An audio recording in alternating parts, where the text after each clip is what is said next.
cây chế ta nghe cây chế ta nghe chúng thăng vẫn xa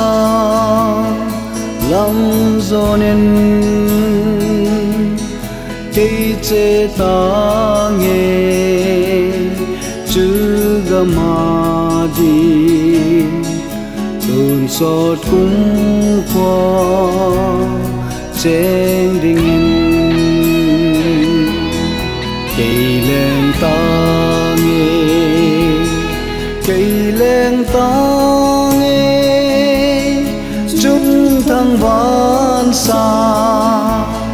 lắm gió nên cây lên ta nghe chúng gama đi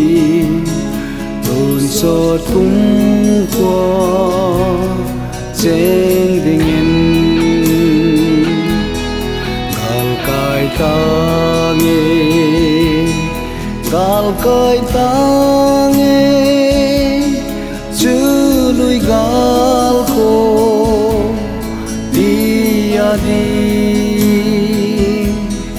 gal kai ta nghe gam no ma đi tuôn xót cũng qua trên đình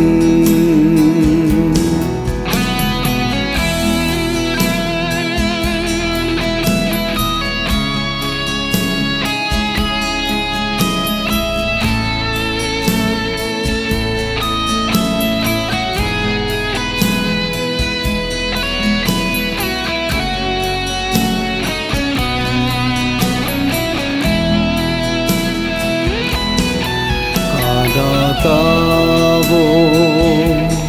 ngày ca da vinh ta sana này lâu bằng em ca da ta vô khi pa zo vinh pa kai kom zo na kahi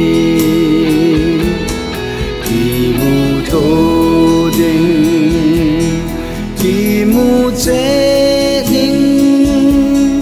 ba cái chế na van gama